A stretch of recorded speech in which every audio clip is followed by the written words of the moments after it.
was your plan for Jason coming into today's game? Well, we knew it was a weird schedule from the standpoint Thursday instead of Thursday, Friday, Saturday. We had to go Thursday, Friday, Sunday. Looked at the weather. We were going to start him either way, but then we don't have the option to play Saturday. So as long as we can play Sunday, we felt like he needed to start. You know, if it had been Houth on Sunday, we would have started him. If it had been Knapp on Sunday, just because he hadn't pitched in so long, and it would have been so long for him. We were thinking 75 pitches probably, and I think he ended up with 70.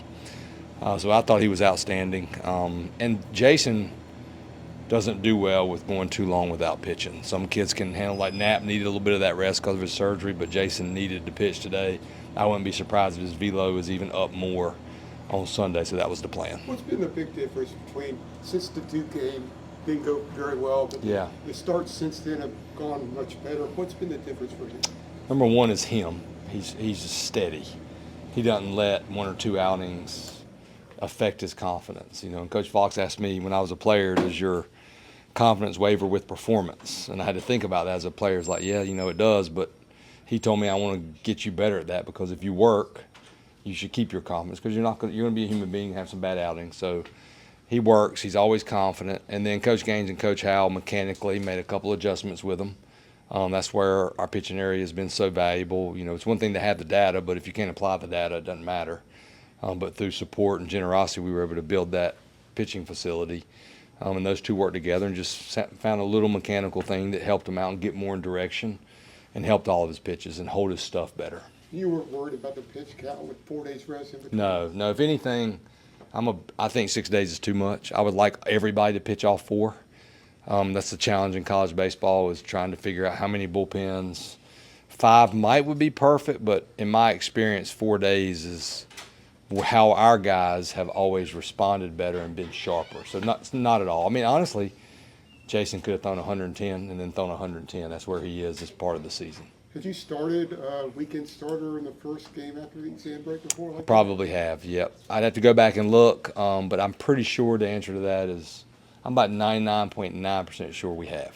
You talk about pitching plan A, pitching plan B. Was this plan A for the bullpen today? Yeah, I mean, pretty much. You know, all these guys, nobody had pitched for a week, so we had everybody available. But it ended up going, we wanted to not pitch McDuffie unless we absolutely had to. But other than that, we'd like to get some more guys in there, but it just kind of, guys pitch that well and it goes that quick. You know, it's plan A because we won and we won big. Double-digit strikeouts, no walks. I didn't even look at no walks. I looked at the fact that we only had 2 strikeouts as an offense till the last inning, so I'm going to have to give those 3 guys a hard time. But, yeah, no walks and a lot of strikeouts. I thought everybody threw well out of the bullpen. I know Coach Gaines and Coach Howell worked really hard with Seagraves because his splits have been kind of backwards. He's been way better against lefties and righties, and they think they found something. I thought he looked really good today, as well as Lynch and Bolton. Rom, Yeah.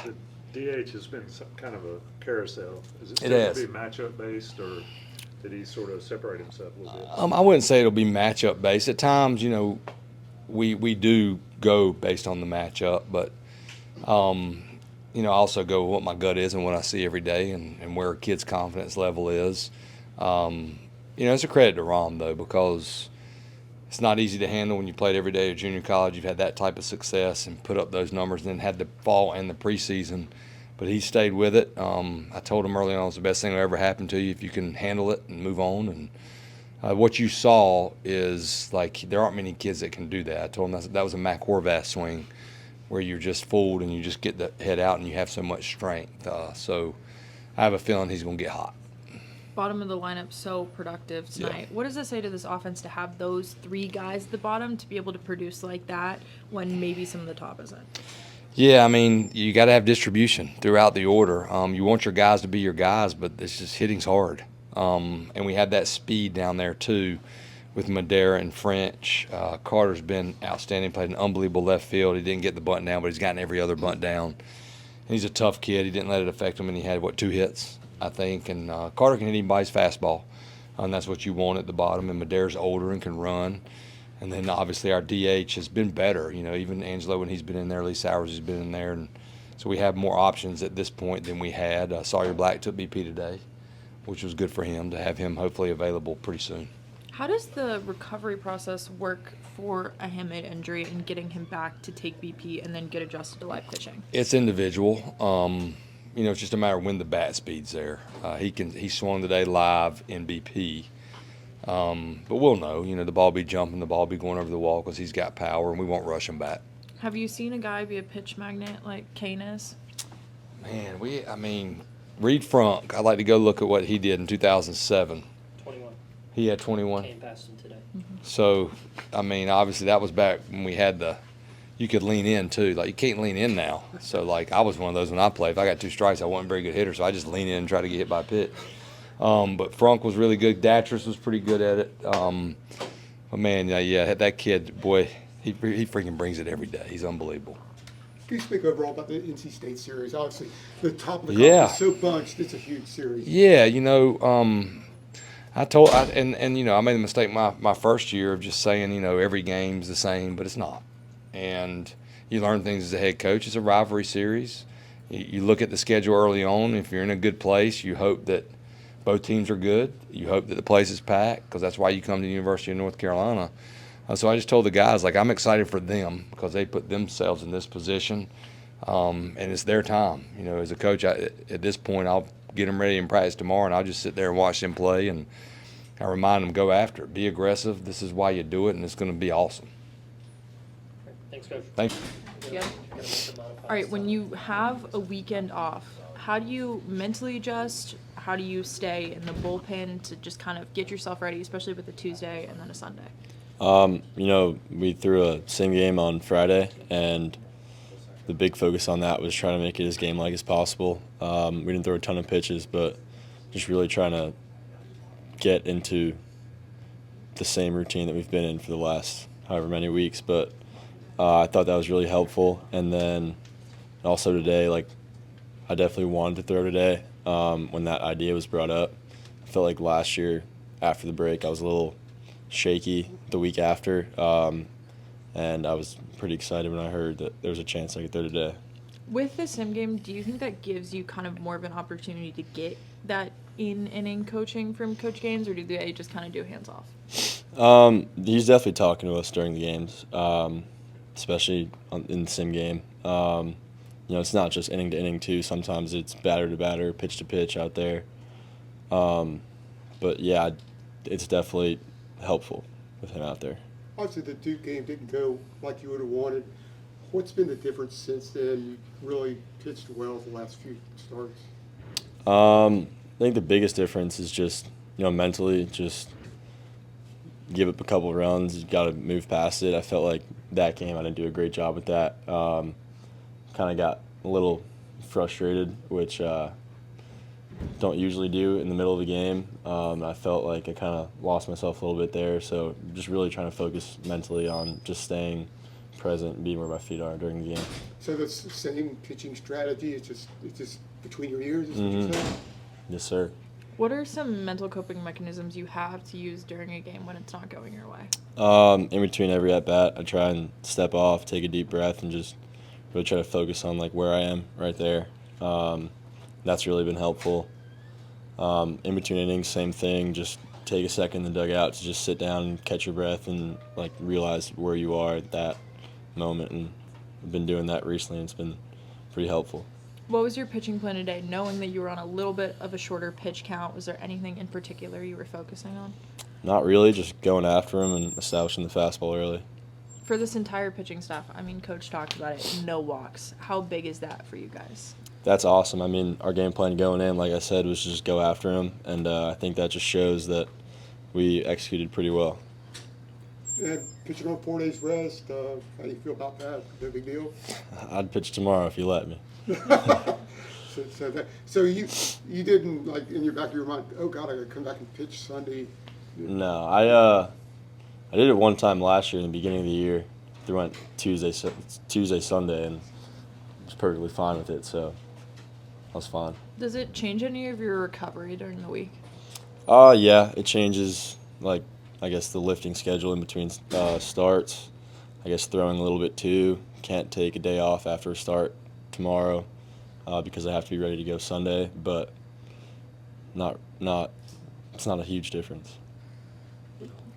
Pretty animated running the bases on that homer. Can you just kind of take me through what you saw and then thoughts and feelings as that happened?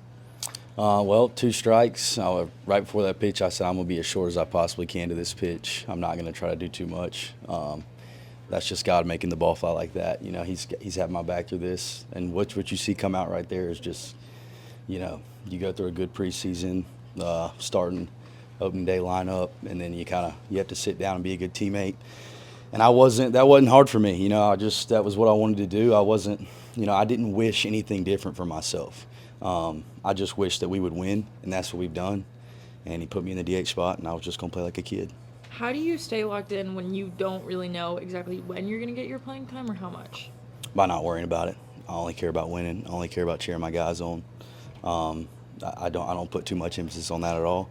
I'm just ready because if he calls on me, he thinks I have the best shot to help us win.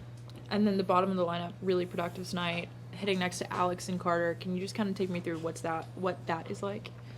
I mean, bottom of the order, I think we're all pretty good at hitting a good fastball. So I just think that playing with those guys, and Madera, he sees a lot of pitches, so it's good for me to hit behind him. You know, he sees a lot of pitches. I get a good idea of what I'm about to see. And, you know, Carter French, like I just said, he gets to a good fastball. He gets good swings off when I ever seem to be on base. So, yeah. Preparation, knowing you're going to start and get several at-bats versus you're up pinch hitting. Just sort of walk us through that mindset there. To be honest with you, I'm just being honest. Like I train I do BP the same way I would if I wasn't starting. So the preparation's really not much different. I try to keep my brain waves as level as they can be and give myself, you know, the best chance to be ready for the game, whether I'm in the lineup or not, and just put together a good BP and stay loose and relaxed. When do you find out that you're starting? Well, in this case, Coach Forbes, I talked to him last night a little bit, and he had told me, but that's a rare case. But usually I'll find out after BP, I would say, yeah. How have you mentored the younger guys not playing every day? Oh, man, honestly, just talking to them. I love to talk to them guys because I went through the same thing. You know, I had to leave Auburn and go to a junior college, and that was a tough experience, but it was my greatest experience. But I just feel like I don't have I'm not going to say a lot to give them, but I feel like I know the feeling that they have, and I just remind them the importance of their character and who they are outlast this stuff. You know, it's worrying about your performance and whether you're playing is all crap, and what matters is who you are and how you're looking at the situation. So, yeah. From Auburn to junior college to here, I mean, that's very much a hard journey. Jake Knapp had a similar one. Mm-hmm. What do you think that's taught you? And you kind of talked about it. How are you trying to impart that wisdom, not just on some of the younger guys, but even some of the older ones? Man, that's a loaded question. God's really been with me through all of this, and my experience is definitely unique. Knapp understands it, but the reality is, like, you at some point, no matter where you're at, you're gonna have to learn to play this game fun and be the same guy every day. And that's what I have been. You know, and I've grown. You know, I haven't been the same guy. It's been tough, but you know, my experience, I wouldn't change it for the world because it's built some resilience in me. And you know, I don't know if I could be the same guy when I'm not playing if I didn't go through all that. So I try to just lead by example. Those guys know what I've been through, know what I'm capable of, and you know, if I'm having a good attitude, they're gonna see that. So. Thanks, Rom.